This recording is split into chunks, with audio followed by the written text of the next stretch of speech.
Hello, my name is Trisha. I am a medical student working with Wisconsin Voices for Recovery to bring you Saturday Night Chats. Saturday Night Chat is a monthly chat that creates a space for people to share their recovery journey and to show people in and seeking recovery that they're not alone and that recovery is possible. So today we'll be hearing from Amanda. And hi, Amanda, and thank you again for agreeing to share your story. We know that this takes a lot of courage, and so we really appreciate the fact that you're willing to share to hopefully help other people. Yeah. So we'll start from the beginning then. Can you tell us a little bit about when you started using and what drew you in? So I started using when I was actually pretty young. I used I started using pain pills um, when my mom got cancer, and I didn't know then what I know now about medications and things like that. Um, and I was abusing them, which also led me into like smoking marijuana with friends at school. And I also was abusing like my prescriptions. I was on Adderall and Vyvanse for ADHD, and I didn't know taking one extra was abusing my medications because I liked the way it made me feel. Or I didn't like that I wasn't concentrating as much, so I'd take a little extra so I'd concentrate more. So I was about 11 or 12, I want to say, when my mom got diagnosed with cancer, and I would take her pain pills. And um, I liked the way it made me feel, or that it didn't make me feel. The sadness and the pain and the misery of things that had happened to me growing up, of my trauma from just everything that I dealt with from a very young age. And when my mom got cancer, it was just so hard for me to deal with that in just a mental state. And it just more and more hanging out with friends and being a teenager growing up, I just wanted to be cool. So everything that comes with being cool was whatever drug I could get my hands on. Gotcha. Yeah. Yeah. And that's a lot to be going through as a young kid too with your mom. So I'm sorry that you had to go through that. Yeah, thank you. So that was kind of the beginning of how you kind of got into it. When did you decide to try and stop using, and how did you come to that decision? So I had to be, there was a lot of times in my life that I wanted to stop using. Or when I got pregnant with my son or my kids, I stopped using, and then I would pick it right back up. And when I went to prison is when I decided, if I get out, I'm going to die. I'm If I pick up again, I'm either gonna end up dead or I'm gonna end up back here. And that's when I decided I can't keep doing this for the rest of my life. Can't do this to my kids. I can't do this to myself. I can't do this to my husband or my family. And that is when I decided I'm going to get out of prison. I'm going to hit the ground running, and I'm not going to turn back. Oh, yeah, that's awesome. That's really powerful. You talked about a couple of instances in the past where you also had that feeling of you needed to try to quit. What were those moments like? It seemed like it was impossible. Like, it seemed like the end was never near. Um, I would, or when I would quit, honestly, the only reason I would quit was because I couldn't find it or I couldn't afford it. But the second I could, I was right back at it again. Got it. Got it. So it sounds like you've kind of been in that process before where you've tried to quit or had moments where you were sober, but then you came back to it. But that time that you came out from prison and you've made that decision to hit the ground running, that's when you really, really decided like this is the time. Can you talk a little bit about that process of quitting and kind of what were the challenges that you experienced? The process of quitting, when I was in prison, I did the ERP program, which is an earned release program. But while I was in that program, I did the opiate campaign, which was we went to schools or a college at one point, and we got to share our story to kids and teenagers and a college at one point, and I got to share my story. I got to give back what I had in me to somebody and to share my story, hoping that I'd save one person in that crowd, that my story would reach them to stop them from possibly what they're already doing or could possibly do along the way, meant so much to me. And I wanted to continue to do that when I got out of prison. And in my program, I was doing the work. I didn't just go through the treatment program and fake it to make it. Like, I don't want to say a lot of people do, but like some do, like I'm just going to do this program and get out. I worked the program. I did the work in the program. I healed from a few things. I did the work. I learned myself. I took it for what it was. And when I got out of prison, I went to counseling right away. I got on the appropriate medications that I needed. I reached out to my community. I asked my probation officer for help. I stayed with my support system that I had. My counselor at the time, she helped me become a recovery coach and stay with the giving back and what I wanted. I stayed goal-oriented and I continued to keep focusing on me and my needs, and I just didn't give up on me, and I kept giving back what I could to anybody who needed it. And I think that's the process that I still desperately need, is to give back and not bury myself, because if I don't give back to somebody that may need a shoulder to cry on, then I'm just kind of shutting down myself. Gotcha. Yeah. Yeah. So the decision to not use is an intentional choice. And it takes constant effort, as I've heard from, many people who've been in a similar situation. What were some strategies that you developed to kind of maintain sobriety as you've gone through this journey? My favorite one is to remind myself that my addiction's waiting for me in the parking lot. It's waiting for me right outside that door, and it's my choice to decide whether I follow it or I go the other direction. To remind myself that I'm not alone. To know my resources, to know who I can call in the time of struggle, to know that there's more, to basically remind myself that I am not alone, and to know who to call in times of need. I'm not perfect in my recovery. I can promise myself that I'm going to have days where I'm still going to want to use. And I do have days like that where on my most struggling days, I know who to call.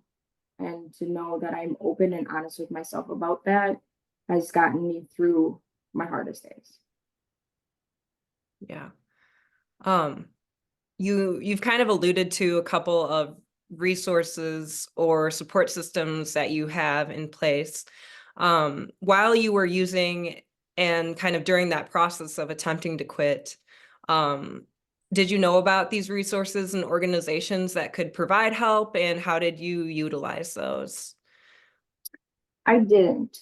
When I was using, I had no idea that there was a recovery community. Um, I knew there was an NA, but that was one little place in a church that I Mhm. knew about, and in my understanding, it was for drug court in my county where I was at, and I thought that was just for people who were in drug court, and I didn't know it was open to the public. So that was the only resource I knew about. I didn't know about anything else. Had I known that there was such a wide range of community resources that I know about now, um, I may have gotten, and I say I may have gotten cleaner sooner, but I don't know because I can't go back into Mhm. Yeah, yeah, for sure. Um, Now that you're kind of in this world of recovery, right? You're involved in these different organizations. Are there organizations out there that you would recommend? Or I guess, how did you become involved with that? I would recommend all of them to every single person. Every organization that I come across has such a wide variety and wide range of resources that it blows my mind. Like, I just went to a conference and learned so much, it blew my mind. Um, just to know that it's just crazy how many I've learned in the past couple months. Um, to name to name them would take us all night. So, um, but I would recommend all of them. I mean, there's an organization or something for everyone. Um, but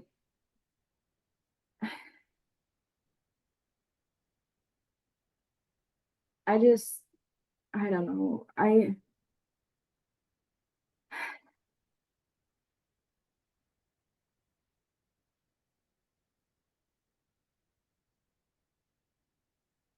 think looking back to where I started, um, I didn't I didn't know where all these organizations were and where I started at, to where I am now. I started with a company, a nonprofit, and I it's kind of hard to explain. I started with a nonprofit where I started as a recovery coach. Um, I became a recovery coach, certified peer specialist, and now I'm an outreach associate with Wisconsin Voices. So I learned a lot of different organizations that are out there. Yeah, yeah. That's great. I'm also in the process of learning about, the different resources and organizations. And I think that a lot of the barrier kind of has to do with trust too, and trust in finding a community that will hear you and really respect all that you've been through. So Yes, I'm glad that we're both able to kind of work in through those organizations and give back. yes. Um, so kind of throughout this journey, do you have any regrets or things you wish you could change, looking back at it all?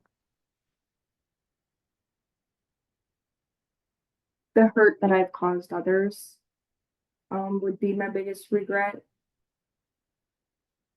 But with that, I've also healed a lot of those relationships, and it's made those relationships a lot stronger, um, because I've been able to show them the complete different person that I am today, um, which is amazing because now I'm like their go-to person. My sister calls me her big little sister because I'm the youngest. Mm. So now I'm like her big little sister, which is funny to me. She just called me that for the first time the other night. Um, or not for the first time, but the other night. And it's just mending mending past relationships that I've hurt would be my biggest regret, is hurting those relationships. Or the biggest, another big regret would be not spending enough time with the people that now are gone. Losing a lot of time, because when you're using, you lose track of time. And if you asked me, do you remember what you were doing when you were using? I lost like 10 years of my life that I can't get back. Like, I don't remember half of anything I ever did. Yeah. I couldn't tell you.